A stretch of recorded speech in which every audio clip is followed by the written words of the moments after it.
ஸ்ரீவித்யா, நம்ம காலைமலர் நிகழ்ச்சிக்கு வந்திருக்கிற டாக்டர் ஆதிமூலம் குமரேசன் அவர்கள்கிட்ட கால்நடைகள் பத்தி அவர் பண்ணியிருக்கிற பலவிதமான ஆராய்ச்சிகள் பத்தி பேசிட்டு இருக்கோம். இன்னும் அதை பத்தி நிறைய அவர்கிட்ட கேட்க வேண்டியிருக்கீங்க. டாக்டர், நீங்க ப்ரொஃபஸரா வந்து இங்கேயும் ஒர்க் பண்ணிருக்கீங்க, இந்தியால நைஜீரியாலையும் ஒர்க் பண்ணிருக்கீங்க. ஒரு ஃபாரின் கண்ட்ரில அப்படி ப்ரொஃபஸரா ஒர்க் பண்றதுக்கும் இங்க பண்ணதுக்கும் உங்களுக்கு என்ன வேறுபாடு தோணுது?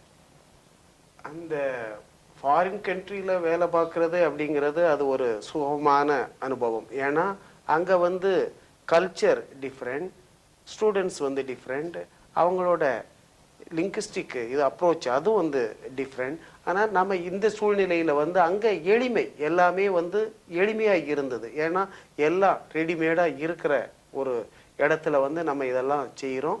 அதுவும் போக செய்யக்கூடியதை வந்து நான் ஏற்கனவே கூறியபடி அவங்க நல்லா அப்ரிஷியேட் பண்ணுவாங்க. அது ஒன்று. இங்கே வந்து எதையுமே நம்ம தான் செய்தாகணும்.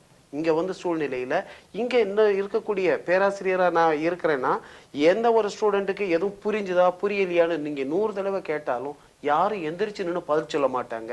ஏன்னா அவங்களுக்கே ஒரு இன்ஹிபிஷன், நம்ம தப்பாக கேட்டுருவோமோ, இதை சரியா இது பண்ணி நம்மளோட இக்னரன்ஸ் வெளியில காட்டக்கூடிய சூழ்நிலை வருமோ அப்படிங்கிறது மாதிரி அவங்க வந்து இதை கேட்கறதே கிடையாது.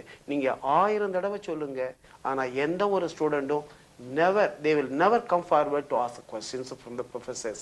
But in a foreign country னா என்ன ஆகும்னா அவங்க கட்டாயம் அதை தீர தெரிஞ்சுக்கிடாம உங்களை விடவே மாட்டாங்க. எனக்கு I am unable to understand, you tell me once again. அதை 10 தடவைனாலும் சரி நம்ம சொல்லி தான் ஆகணும். ஏன்னா அவங்களுக்கு புரியலைன்னா விட மாட்டாங்க. அந்த மாதிரியான சூழ்நிலை இங்க. இதுக்கு அடுத்தாப்புல வந்து ஒரு எம்எஸ்சி பிஹெச்டி அந்த லெவலுக்கு வந்தபோது அவங்களுடைய ப்ராட்டப்பே தனியா இருக்கும்.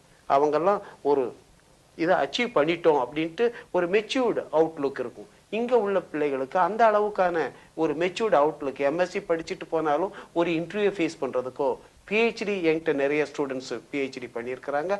அவங்ககிட்டையும் கூட நம்ம எதிர்பார்க்கக்கூடிய அளவுக்கு திறமைகள் இல்லை. ஆனால் அதை வளர்த்துக்கிட்டு சொல்லி கொடுத்து அதை வளர்த்துக்கிட்டு தான் இருக்கிறோம். அதனால இங்கேயும் அங்கேயும் நிறைய டிஃப்ரென்ஸ் இருக்குது. இப்போ நீங்க பண்ணிட்டு இருக்கிற மற்ற ஆராய்ச்சிகள் எது சார்ந்தது சார்? இப்போ நான் இருக்கக்கூடிய இந்தியன் கவுன்சில் ஆஃப் அக்ரிகல்ச்சர் ரிசர்ச்சினுடைய ரிசர்ச் சென்டர் வந்து பராசக்தி மகளிர் கல்லூரியில வந்து இயங்கி வருது. அது 1978 இருந்தே இருக்குது. நான் வந்து அதனுடைய துறை தலைவரா 1987 நைஜீரியாவில இருந்து ரிட்டர்ன் ஆன உடனே நான் அதுல சேர்ந்தேன். அப்போ வந்து மிஸ் பாகிரதின்னு அந்த பிரின்சிபல் அந்த நேரத்துல இருந்தாங்க. அவங்க வந்து நீங்க கட்டாயம் எங்க கல்லூரிக்கு வந்து இதை வந்து இந்த துறையை கொஞ்சம் நல்ல விரிவாக்கம் செய்ய வேண்டும், நல்ல பல ஆராய்ச்சிகள் மேற்கொள்ள வேண்டும்னு சொன்னாங்க. அந்த உடனே அவங்க சொல்லுறதை ஏத்துக்கிட்டு நானும் பல ஆண்டுகள் 14 ஆண்டுகளாக வெளிநாட்டிலேயே இருந்துட்டோம். இன்னமும் இந்தியாவில் இருப்போம். ஏன்னா எனக்கு இருந்தது 2 பெண் குழந்தைகள் அப்போ இருந்தது. இங்க 3வது பெண் குழந்தை வந்து இந்தியா வந்ததுக்கு பிறகு பிறந்தது. இந்த 3 பெண் குழந்தைகள் இருக்கிறதுனால நம்ம கல்ச்சர்ல வளர்க்கணும், அதனால வெளிநாடு போக வேண்டாம், இங்கே இருப்போம் அப்படின்னு சொல்லிட்டு புளியங்குடிக்கு அருகாமையில் இருக்க சுற்றுலா தலம், அது குற்றாலம்ங்கிறது எல்லா மக்களுக்கும் தெரியக்கூடிய, தமிழ்நாட்டில் இருக்கக்கூடிய அத்தனை மக்களுக்கும் தெரியக்கூடிய இடம். அதுல ஒரு மகளிர் கல்லூரியில் துறை பேராசிரியராக இருந்தேன். அந்த துறை வந்து என்ன, புதுப்பிக்க வல்ல எரிசக்தி துறை, மரபுசாரா எரிசக்தி. அந்த மரபுசாரா எரிசக்திங்கிறதுல வந்து என்ன அப்படின்னா, நம்ம இப்போ இருக்கக்கூடிய ஃபாசில் ஃபியூல்னு சொல்லக்கூடிய பெட்ரோல், டீசல், கரசின் இந்த மாதிரியான எல்லா எரிபொருளும் வந்து நாளுக்கு நாள் வளம் குறைந்து வருகிறது. அதே நேரத்தில் என்ன ஆகுதுன்னா அதனுடைய விலையும் கூடிக்கிட்டு போகுது. அது ஒரு நேரத்தில் இல்லாம இருக்கக்கூடிய சூழ்நிலை ஆக போகுது.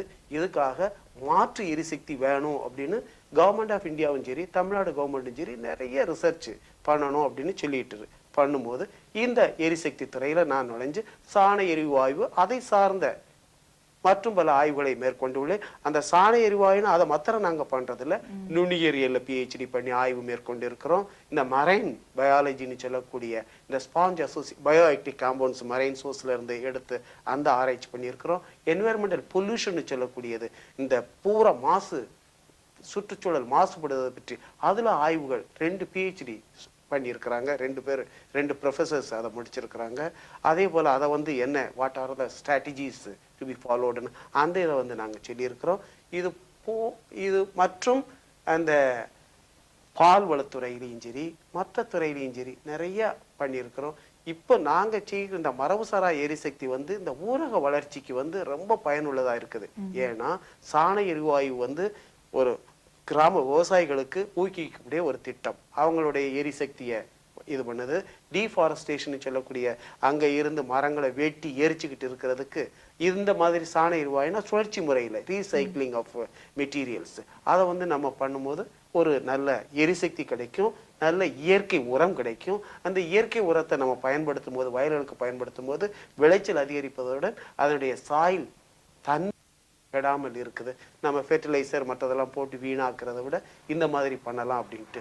சாணத்திலிருந்து வெளிவரக்கூடிய கழிவுகளை எந்த வகையாக இயற்கை உரமா பயன்படுத்துறது இல்லாம ராக் பாஸ்பேட் என்ரிச்மெண்ட், அந்த பாஸ்பேட்டை அதிகப்படுத்தி அதுல அதிகமா பாஸ்பேட் சாலிபிளைசிங் பாக்டீரியாவை வச்சு அதை என்ரிச் பண்ணி அதை ஃபார்மர்ஸுக்கு சொல்லுது. அந்த டெக்னாலஜியை அந்த சாண எரிவாயை உபயோகிக்கிறதுக்கு, அந்த எரிவாயு கலன்களை ஒழுங்காக செயல்படுத்துவதற்கு இந்த வீட்ஸ்ன்னு சொல்லக்கூடியது நிறைய கலைத்தாவரங்கள் நம்ம சுத்தி இருக்குது. அது என்னன்னா கல்டிவபிள் லேண்டையும் குறைக்குது, அதே நேரத்துல வந்து அந்த பயிர்களையும் மகசூலையும் குறைக்குது. இதுக்காக என்னன்னா அந்த களைகளை பிடுங்கி அதை வந்து நல்லா நொதிக்க செய்து அதை அந்த திரவத்தை எடுத்து அதை என்ன பண்ணோம் அப்படின்னா சாணத்தோட கலந்து கரைச்சி நம்ம சாண எரிவாயுல விடும்போது அது வந்து அதிக சாணம் எரிவாயு நமக்கு கிடைக்குது. ஒரு விரிவுரையாளராகவும் பேராசிரியராகவும் உங்களோட பணி இருந்திருக்கு. இந்தியாவில், நைஜீரியாவில், இப்படி உங்களோட வெளிநாடுகள்லையும் இருந்திருக்கு. ஸோ இந்த மாதிரி நிறைய விஷயங்களை எங்கள் காலைமலர் நேயர்களோட வந்து பகிர்ந்ததுக்கு ரொம்ப நன்றி. இந்த வாய்ப்பினை ஏற்படுத்தி கொடுத்த ஜெயா டிவி நிர்வாகத்திற்கு என்னுடைய மனமார்ந்த நன்றி. ரொம்ப நன்றி.